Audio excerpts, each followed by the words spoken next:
Hey everyone.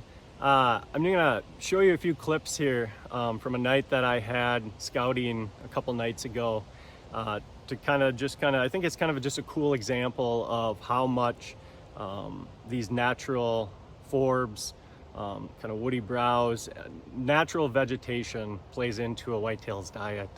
So this is in a farm country area where there's a lot of agriculture, but these deer that I'm gonna show you in the clip, they came that evening to a fallow field that has grown up into this just kind of vibrant, lush community of forbs and grasses and everything. So I hunt in a lot of farm country. I'm surrounded by agriculture where I hunt, and I think what we see a lot of times in the whitetail world are with videos and things like that are produced are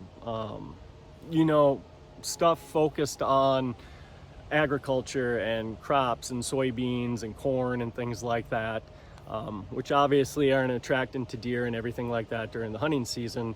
But one thing is that I hunt a ton around agriculture, but not very often am I sitting directly over the top of agriculture fields. So I've kind of have a bedding approach where I'm very consistently hunting bedding areas, and because of that I'm sitting off fields in the cover more, and I'm seeing a lot over the course of years how much deer, even in agriculture areas, rely on natural vegetation, that woody browse, those forbs in the early portion of the hunting seasons, as long as they remain on the landscape, how much they rely on those as a part of their diet.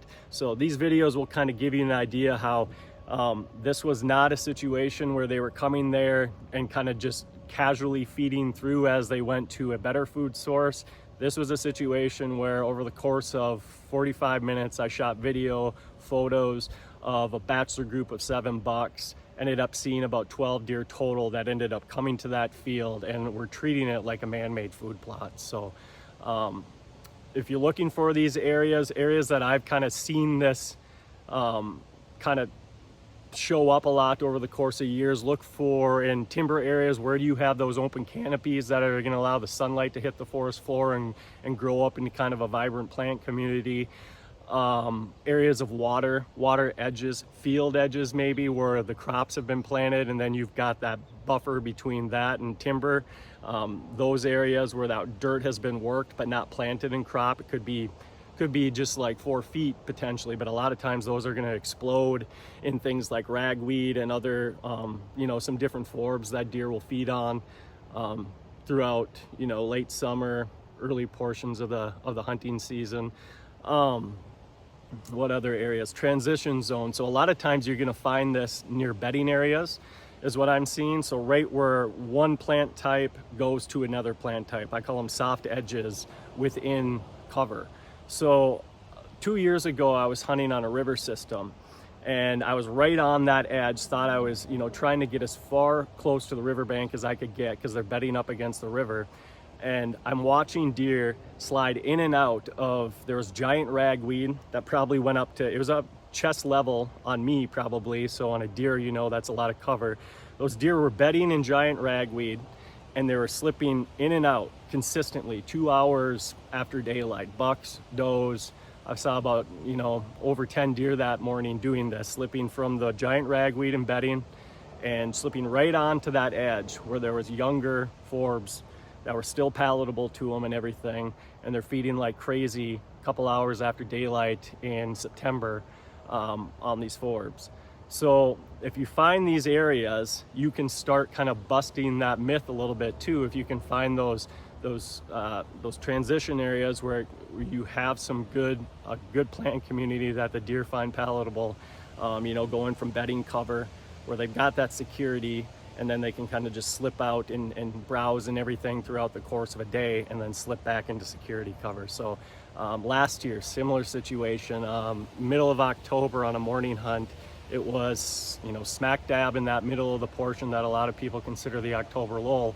10:30 in the morning, I was hunting a very similar situation, a river system, where I was on the very edge of security cover, and then it gives way to a little bit more open timber where there's just that kind of green woody browse was still hanging on and stuff.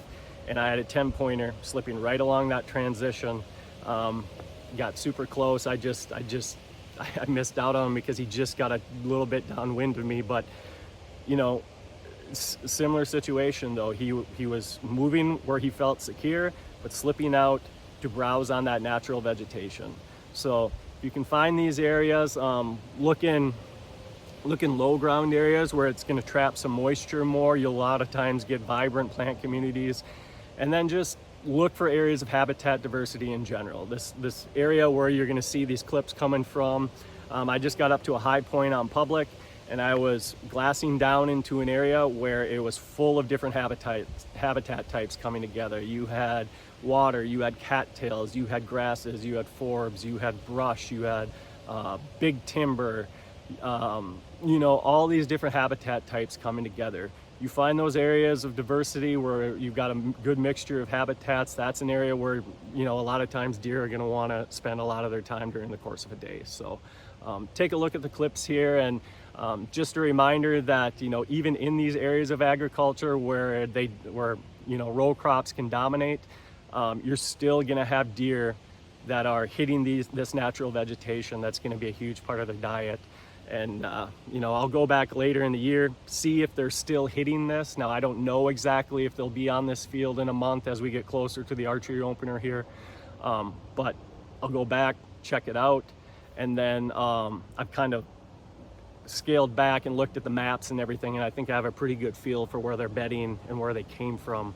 So you know, maybe this will even help me out during the course of the season, but I thought it was just a good reminder and to show people, you know, how important natural vegetation is for a whitetail's diet and everything, and how we can use it as hunters to kind of try to pinpoint and use it to our advantage, instead of, you know, just a reminder that if you don't have access to crop fields, if you can't make food plots and stuff like that on the land you hunt, you're not out of the game.